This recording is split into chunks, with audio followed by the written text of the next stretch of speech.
Bismillah. Assalamualaikum warahmatullahi wabarakatuh. Baik, kita jelajahi lagi ya ke isu eksistensial yang lain. Ada isu ketakutan tadi kan ya, kegelisahan. Dalam Brother Karamazov, ini kegelisahannya manusia itu banyak sebenarnya. Ada kematian, ada tidak tercapainya cita-cita, keterbatasannya sendiri, termasuk berhadapan dengan orang lain. Tapi dalam Brother Karamazov ini saya nemu kalimat yang menarik tentang ketakutannya manusia ini. Misalnya begini, kata Dostoyevsky, hari ini hampir semua orang yang memiliki kapasitas sangat takut untuk terlihat konyol dan menderita karenanya. Nah, jadi ini menarik, ini menunjukkan orang itu semakin tinggi, semakin sukses, itu ketakutan-ketakutannya semakin banyak. Bahkan ketakutan-ketakutan terhadap hal-hal yang tidak penting. Misalnya ya, dulu waktu kita mungkin masih tidak punya apa-apa, mungkin masih, hitunglah masih miskin, uang juga tidak terlalu banyak. Urusan kostum, urusan baju itu yang penting bersih, yang penting belum jelek, ya tetap kita pakai. Tetapi begitu uang banyak, mungkin kita cukup untuk beli baju yang kelas-kelas 100, 200, sampai 1 juta mampu misalnya. Nah, kita mulai sudah, tidak sekedar baju bersih, tapi mungkin baju yang pantas, baju yang baru, baju yang bisa buat mejeng, bisa buat, nah itu sudah standarnya berbeda. Apalagi kita yang kaya raya sama sekali, sudah. Kadang baju itu kan sekali pakai, malu kita pakai lagi untuk yang kedua kalinya. Kita takut dianggap orang, masa orang kaya bajunya tidak ganti, dan lain sebagainya. Ketakutan-ketakutan terhadap hal-hal yang konyol. Kita terlihat konyol itu tidak mau, dan kita menderita kalau mengalami hal itu. Jadi semakin orang tinggi, besar, sukses dengan segala capaian-capaiannya, biasanya muncul ketakutan-ketakutan lebih banyak. Ya sering kan di beberapa tokoh, misalnya dulu tokoh stoik itu, dalam stoikisme, orang itu semakin banyak hartanya, biasanya semakin gelisah karena dia takut kehilangan. Orang yang tidak punya apa-apa, ya tidak terlalu gelisah, ya takut apa, kehilangan apa.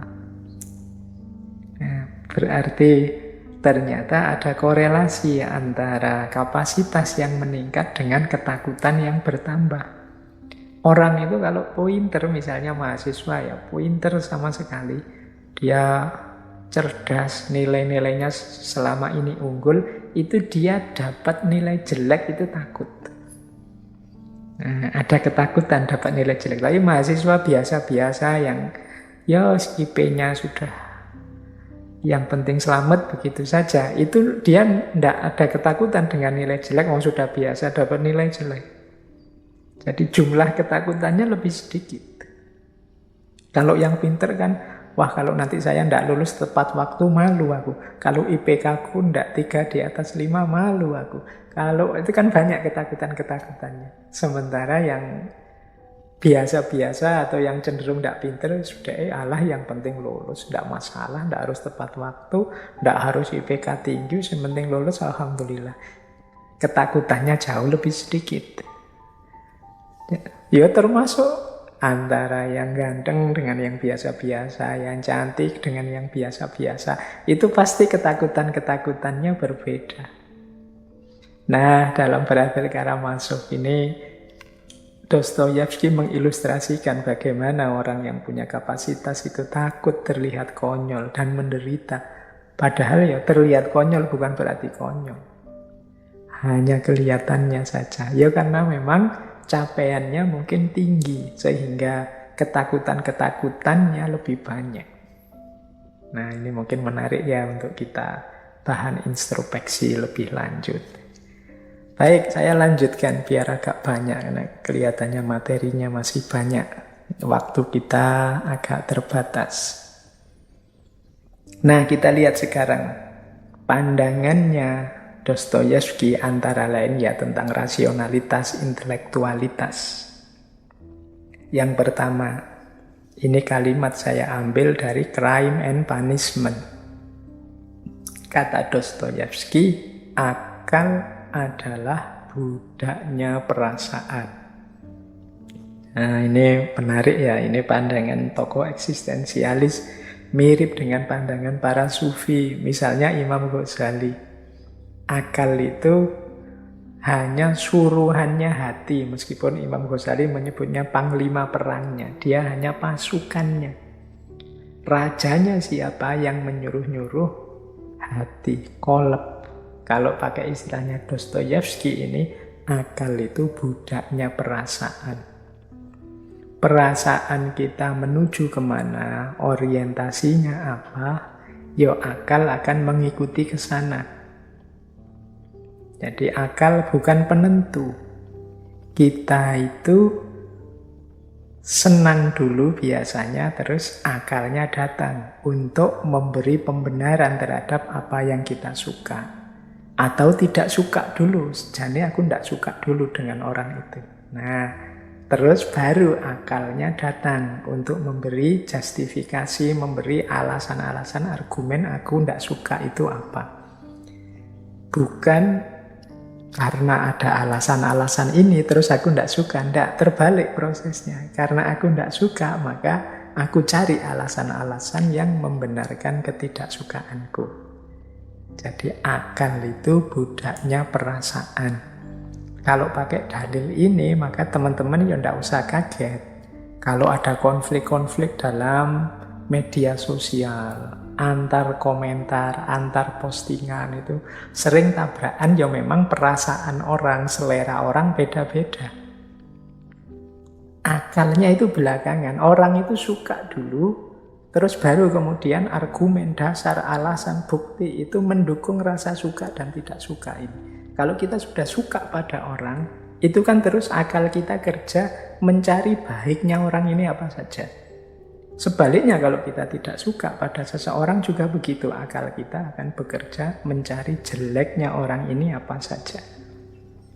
Nah, kalau kita sedang patah hati misalnya, ya akal akan bekerja mencari apa yang kita butuhkan, apa yang kita inginkan dalam hati kita yang patah. Mungkin kita nyari pelampiasan, mungkin kita mencari pembenaran dari hati kita yang patah, mungkin kita dan lain sebagainya. Nah, itulah makanya akal itu budaknya perasaan. Yang kedua, ini masih tentang intelektualitas, rasio. Kata Dostoyevsky, rasa sakit dan penderitaan selalu tidak terhindarkan bagi pemikir yang besar dan perasa yang mendalam. Menurutku, orang-orang besar pastilah menanggung kesedihan terbesar di muka bumi ini. Nah, ini saya lanjutkan ya, pernyataan ini nyambung dengan quotes dari Notes from Underground. Ada kalimat begini, terlalu banyak berpikir itu penyakit. Kadang-kadang dalam hidup ini justru orang yang merasa sakit lebih besar, orang yang menderita, itu mereka yang pintar, yang banyak berpikir. Orang yang tidak terlalu banyak berpikir, ya dia tidak terlalu gelisah tentang hidup ini. Hidup ini dijalani saja, dinikmati saja sesuai dorongan-dorongan dirinya. Tidak terlalu banyak pertimbangan. Ini lebih nyaman, kata Dostoyevsky.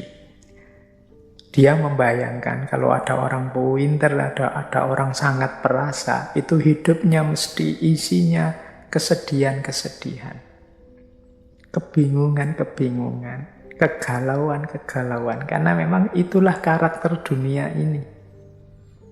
Ada banyak hal-hal tidak rasional yang terjadi. Seperti tadi ya, berhubungan dengan hukum alam, dan lain sebagainya. Maka kata Dostoyevsky, terlalu banyak mikir itu penyakit. Ya manusia memang butuh berpikir. Tapi terlalu banyak berpikir, apa-apa mau diperdalam, apa-apa mau direnungi. Kadang-kadang justru hasilnya adalah kesedihan-kesedihan.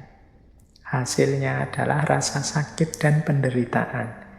Maka jangan dikira orang yang sangat pinter itu enak. Dalam banyak hal kadang-kadang kita mending tidak tahu daripada tahu. Dalam banyak hal. Nanti teman-teman boleh direnungi ya. Ada banyak peristiwa, banyak kasus dalam hidup ini yang lebih baik kita tidak tahu. Begitu kita tahu, penderitaan kita bertambah, rasa sakit kita bertambah. Kadang-kadang tentang hal-hal yang tidak penting. Misalnya ya, ada teman kita ngomong jelek di belakang kita. Itu kan kita tidak tahu. Saat kita tidak tahu, kita nyaman saja bergaul dengan dia, hidup kita cerah-cerah saja. Tiba-tiba ada yang cerita ke kita, teman yang satu itu kalau ngomong tentang kamu jelek. Drop kan kita, sedih kan kita.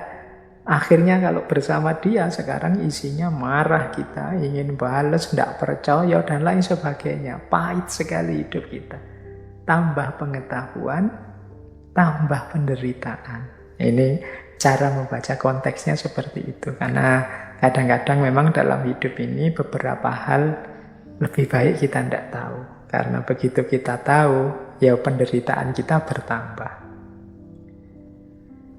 Nah, ada lagi yang menurut saya kalimat yang menarik dari Dostoyevsky tentang kecerdasan, tentang intelektualitas. Kata dia, diperlukan lebih dari kecerdasan untuk bertindak secara cerdas. Pinter dalam pikiran saja tidak cukup.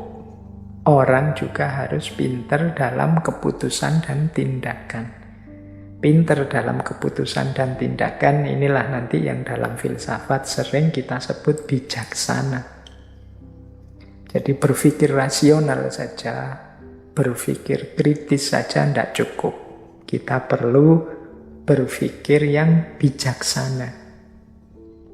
Berpikir yang sesuai dengan konteks, dengan situasi. Itu yang disebut bertindak secara cerdas. Tidak selalu kebenaran itu mungkin harus diungkapkan apa adanya. Ada kalanya kita agak muter sedikit. Ada kalanya malah justru kita harus diam biar tidak mengacaukan yang lebih besar. Itu namanya bijaksana. Jadi ya teman-teman yang pengalaman hidupnya banyak nanti ngerti kok bagaimana bersikap bijaksana itu. Jadi yang pertimbangannya tidak sekedar kebenaran yang rasional. Karena kalau kebenaran yang rasional saja kadang-kadang kita keliru memutuskannya. Kalau hanya sekedar 1 tambah 1, 2, ya kadang-kadang tidak pas. Seperti ceritanya Konfusius tadi. Kalau hanya sekedar melihat aspek benar 1 tambah 1, 2, 8 kali 3, 24, ya orang bisa kehilangan nyawa. Di sini pinternya pembacaan situasi demi kebijaksanaan. Baik, jadi itu aspek intelektualitas. Dan ini dilanjutkan dalam beberapa gagasan tentang kebalikannya kecerdasan atau intelek, yaitu kebodohan. Menarik nanti kalau teman-teman membaca The Brother Karamazov, dia bilang begini, kata Dostoyevsky, tentang kebodohan ini. Ini semua orang kan ingin menghindar dari kebodohan. Tapi dia punya persepsi sendiri tentang kebodohan ini. Kata Dostoyevsky, semakin bodoh seseorang, justru semakin dekat dia dengan kenyataan. Semakin bodoh seseorang, semakin dia jelas. Kebodohan itu ringkas dan tanpa trik atau seni apapun. Sementara kecerdasan itu berkelit dan menyembunyikan dirinya sendiri.